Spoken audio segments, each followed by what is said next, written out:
আসসালামু আলাইকুম গাইস, আজকে একটা গাড়ি আসছিল আমাদের কাছে ইনফিনিটি সিএক্স।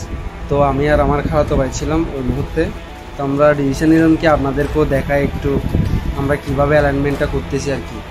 তো ফার্স্টে শুরুতে আমার খালাতো ভাই স্টার্টিংয়ে চলে গেল স্টার্টিংটা ব্যালেন্স করার জন্য। তো খালাতো ভাই আমার স্টার্টিংটা সেটিং করতেছিল। আমরা তো আগে কম্পিউটারে সেটিংটা করে ফেলছিলাম, ভিডিও করার সুযোগ পাই নাই। এই জন্য খালাতো ভাই বসে বসে এই কম্পিউটারটা সেটিং করতেছিল। আপনারা দেখেন এইরকমই আস্তে আস্তে করে সোজা একদম সুন্দর করে করতে হয়, নাইলে আবার আপনি একটু করে দিবেন, একটু করে যাওয়ার পরে কাস্টমারটা আবার আপনার কাছে আসবে যে অ্যালাইনমেন্ট ব্যালেন্সিংটা বরাবর হয় না।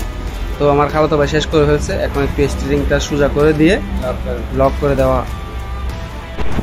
তো খালাতো ভাই আমার সেটিং করতেছে, সেটিং করার শেষ, এখন লক করে দেবে স্টার্টিংটা একদম সোজা করে, যাতে কোনো রকম কোনো এদিক ওদিক না থাকে, নাইলে আপনার রোড ব্যালেন্সিংয়ে বরাবর হবে না, বরাবর আসবে না। তো খালাতো ভাই চেক করে ফেলছে, এখন বন্ধ করে দিচ্ছে স্টার্ট। আমরা একবার কম্পিউটারে চলে আসলাম, দেখি কীরকম পার্থক্য থাকে রোডের মধ্যে। তো আমরা দেখতে পাচ্ছি অনেক পার্থক্য আছে, পিছনের দিকেও আছে, সামনের দিকেও আছে। তো আমরা ডিসিশন নিলাম পিছনেরটা আগে ঠিক করে ফেলবো। দুজনেই চলে গেলাম নিচে গিয়ে আমরা শুরু করে দিলাম আমাদের কাজ।